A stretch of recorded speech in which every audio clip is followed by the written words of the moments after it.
Hello my dear students, welcome to Learner's World. In this video, I talk about Shakespeare's Sister written by Virginia Woolf, Part 4. A woman born with a gift of poetry in the 16th century was an unhappy woman at strife against herself. അപ്പോൾ ഒരു 16th സെഞ്ച്വറിയിൽ എല്ലാ കഴിവുകളോടും കൂടി ജനിച്ചിട്ടുള്ള ഒരു woman എന്ന് പറയുന്നത് അവൾ അൺഹാപ്പിയാണ് അവളുടെ ലൈഫിൽ എന്നാണ് പറയുന്നത്. കാരണം എന്താണെന്ന് വെച്ചാൽ അവളെ ചുറ്റുപാടുമുള്ളവരെല്ലാം അവൾക്കെതിരാണ്. അതുകൊണ്ട് തന്നെ അവൾ അൺഹാപ്പിയാണ്. അവളുടെ ആ ഒരു കഴിവുകളൊന്നും എക്സ്പ്രസ് ചെയ്യാൻ അവർ അനുവദിക്കുന്നില്ല എന്നാണ് പറയുന്നത്. All the conditions of her life and all her own instincts were against the creative spirit. അപ്പോൾ അവളുടെ ജീവിതത്തിൽ എല്ലാ ചുറ്റുപാടുകളും അവളുടെ ആ ഒരു കഴിവിന് എതിരായാണ് നിൽക്കുന്നത് എന്നാണ് പറയുന്നത്. I wanted to probe further into the matter and I wanted to know the state of mind of Shakespeare when he wrote King Lear and Antony and Cleopatra. അപ്പോൾ ഇത് എത്രത്തോളം ശരിയാണെന്ന് നോക്കാൻ വേണ്ടിയിട്ട് ഞാൻ ഷേക്സ്പിയറുടെ രണ്ട് വർക്ക്സ്, അതായത് കിങ് ലിയറും ആൻ്റണി ആൻഡ് ക്ലിയോപാട്രയും എടുത്ത് വായിക്കാൻ തുടങ്ങി. ഈ പറഞ്ഞിട്ടുള്ള കാര്യം എത്രത്തോളം ശരിയാണെന്ന് നോക്കാൻ വേണ്ടിയിട്ട്. His was the state of mind most favourable to poetry. അപ്പോൾ ഷേക്സ്പിയറുടെ സ്റ്റേറ്റ് ഓഫ് മൈൻഡ് എന്ന് പറയുന്നത് അദ്ദേഹത്തിൻ്റെ പോയട്രിയുമായിട്ട് നല്ല മാച്ചാണെന്നാണ് പറയുന്നത്. But Shakespeare himself Z nothing about it. പക്ഷേ ഷേക്സ്പിയറുടെ ആ ഒരു സ്റ്റേറ്റ് ഓഫ് മൈൻഡിനെ കുറിച്ചിട്ട് അദ്ദേഹം എവിടെയും പ്രതിപാദിക്കുന്നില്ല എന്നാണ് പറയുന്നത്.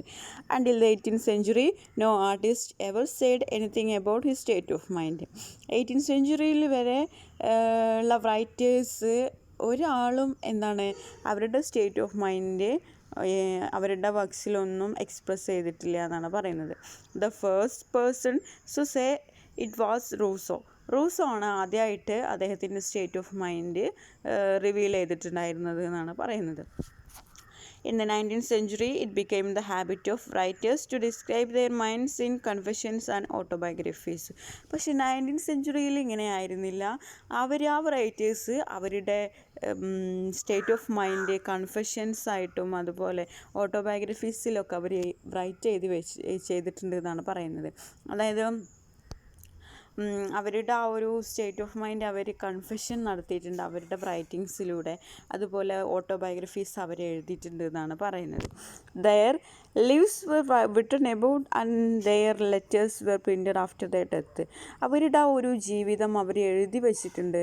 പിന്നീട് അവരുടെ മരണശേഷം അവരത് പബ്ലിഷ് ചെയ്യുകയും പ്രിൻ്റ് ചെയ്യുകയൊക്കെ ചെയ്തിട്ടുണ്ട് എന്നാണ് പറയുന്നത്. We do not know what went through the mind of Shakespeare when he wrote King Lear, but we know what went through Carlyle when he wrote the French Revolution.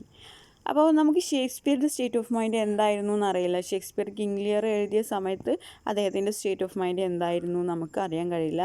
But we know what went through Carlyle when he wrote the French revolution. പക്ഷേ നമ്മൾക്ക് കാർലൈലിൻ്റെ state of mind എന്തായിരുന്നു എന്നറിയാൻ കഴിയും.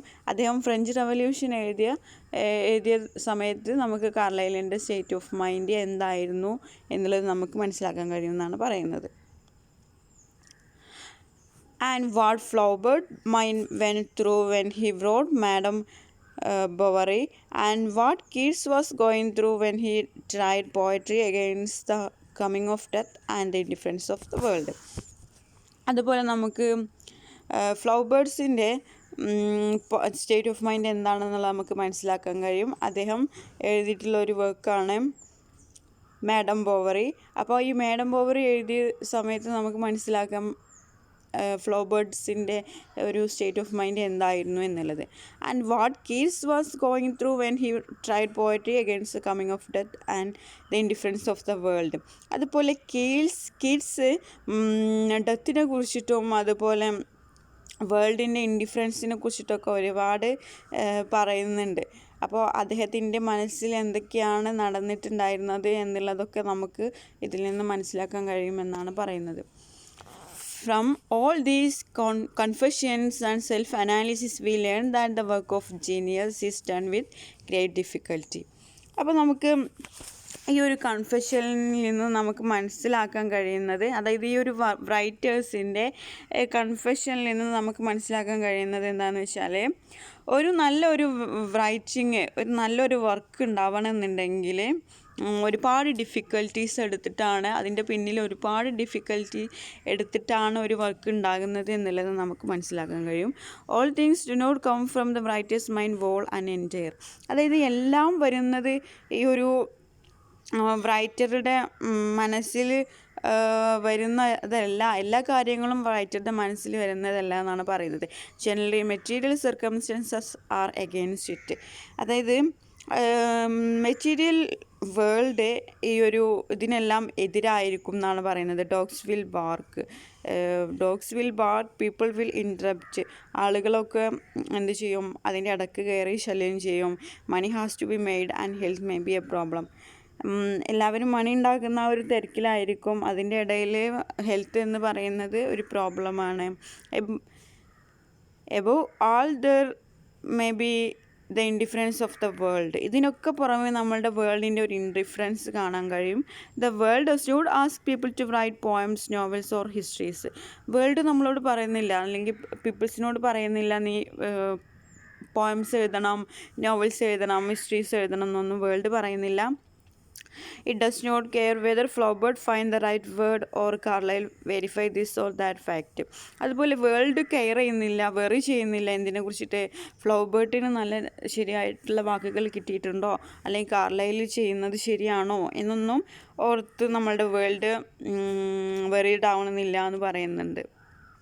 അതുപോലെ it will not pay for what it does not want. അതിന് വേണ്ടാത്തതിനൊന്നും അത് cash മുടക്കുന്നില്ല എന്ന് പറയുന്നുണ്ട്. So writers like Keats, Flaubert and Carlyle suffered especially in their initial years as writers.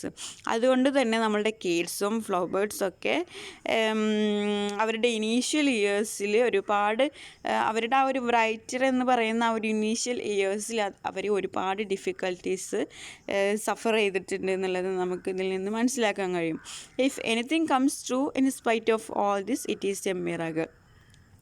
അതായത് ഈ പരിമിതികളെല്ലാം അതിജീവിച്ചുകൊണ്ട് എന്തെങ്കിലും ഒരു വർക്ക് പുറത്ത് വന്നിട്ടുണ്ടെങ്കിൽ അത് ഒരു മിറക്കിളായിട്ട് നമുക്ക് കണക്കാക്കാവുന്നതാണെന്നാണ് പറയുന്നത്.